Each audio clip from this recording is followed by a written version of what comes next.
नमस्कार प्रिय विद्यार्थियों, मैं राजेंद्र सिंह आप सभी का शिक्षा राजेंद्र सिंह यूट्यूब चैनल पर हार्दिक स्वागत करता हूं।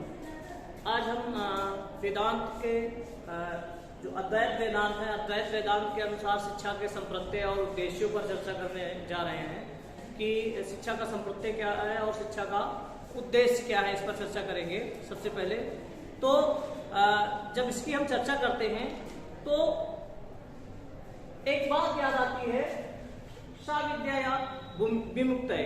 विद्या वही है जो हमको मुक्ति की तरफ ले जाए। सा विद्या या विमुक्त है की जब बात करते हैं, उपनिषद में जो कहा गया है, जिसकी चर्चा की गई, इसका सपोर्ट करते हैं शंकराचार्य जी और कहते हैं कि मनुष्य जीवन का अंतिम उद्देश्य मुक्ति है। शिक्षा क्या है, विद्या क्या है, जो हमको मुक्ति दिलाए, चाहे वो जीवन मुक्ति हो, चाहे विदेह मुक्ति हो, सभी प्रकार के मुक्ति को हमको प्राप्त कराए। और मुक्ति कैसे मिलेगी? मुक्ति हमको ज्ञान मार्ग पर चलकर ही मुक्ति की प्राप्ति हो सकती है।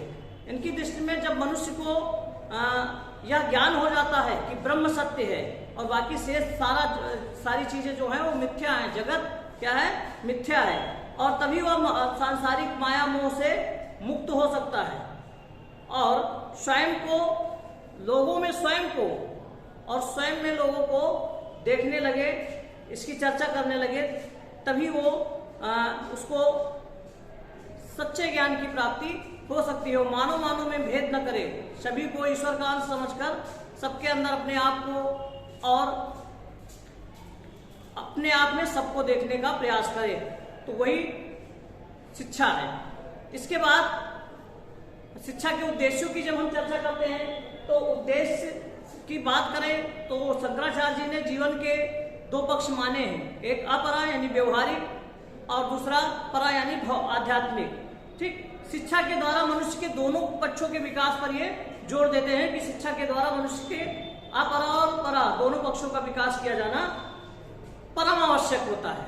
और इसके लिए दोनों पक्षों को का विकास मुक्ति के साधन को, मुक्ति की प्राप्ति को ध्यान में रखकर, मुक्ति के उद्देश्य को सामने रखकर जो दोनों पक्षों का विकास करना चाहते हैं, दोनों पक्षों के उद्देश्य सुनिश्चित करना चाहते हैं। व्यवहारिक पक्ष में उन्होंने शारीरिक विकास, व्यवहारिक पक्ष यानी साधन, उद्देश्यों को दो वर्गों में बांट देते हैं, साधन और साध्य। साधन और साध्य। साधन वो है जिसके द्वारा हम मुक्ति प्राप्त करने के लिए आगे बढ़े, और साध्य वो है जो हमको प्राप्त होना है यानी मुक्ति। तो साधन यानी व्यवहारिक पक्ष में शारीरिक विकास एवं शरीर की शुद्धि, ये पहला उद्देश्य हम सुनिश्चित कर सकते हैं कि शारीरिक विकास एवं शरीर की शुद्धि। दूसरा उद्देश्य सुनिश्चित कर सकते हैं मानसिक एवं बौद्धिक विकास, मानसिक एवं बौद्धिक विकास किया जाना चाहिए शिक्षा द्वारा। तीसरा नैतिक एवं चारित्रिक विकास की चर्चा करते हैं कि शिक्षा द्वारा हमारा नैतिक एवं चारित्रिक विकास होना चाहिए। चौथा व्यवहारिक दृष्टिकोण से चौथा उद्देश्य क्या है शिक्षा का? वर्णानुसार क्रम या व्यवसाय। शंकराचार्य जी के समय में समाज जो था वो वर्ण व्यवस्था पर संचालित था। सभी वर्णों के अपने अपने कर्म सुनिश्चित किए गए थे, सबके अपने अपने व्यवसाय सुनिश्चित किए गए थे। तो शिक्षा का पांचवा उद्देश्य, चौथा उद्देश्य रखा गया कि जो सभी अपने वर्ण कर्म के अनुसार कार्य करें और व्यवसाय की शिक्षा ले। पांचवा था साधन चातुष्ट में प्रशिक्षण। साधन चातुष्ट हमने इससे पहले के वीडियो में बताया था। नित्य अनित्य वस्तु विवेक पहला था, दूसरा भोग विरक्ति, तीसरा आपका दमाद संयम और चौथा ममुक्षकत्व, जो ये चार साधन चातुष्ट के अंतर्गत मनुष्य को प्रशिक्षित करना। और जो छठा था पूर्ण व्यक्तित्व। यहाँ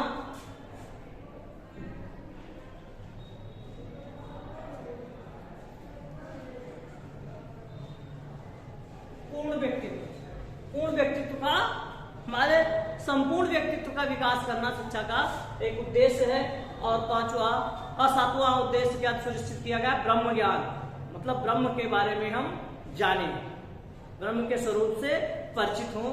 ये 7 साधन उद्देश्य हम रख सकते हैं शिक्षा के वेदांत अद्वैत वेदांत के अनुसार। और 7 उद्देश्य में शिक्षा का अंतिम उद्देश्य मुक्ति या मोक्ष की प्राप्ति, जो श्रवण निध्यासन और साधन चातुर्य के ज्ञान के द्वारा ही संभव है, उसके पालन के द्वारा ही संभव है। ये आपके अद्वैत वेदांत दर्शन के अनुसार शिक्षा के उद्देश्य है। आगे हम पाठचर्या शिक्षण विधियों पर संक्षिप्त रूप से चर्चा करेंगे। तब तक के लिए धन्यवाद।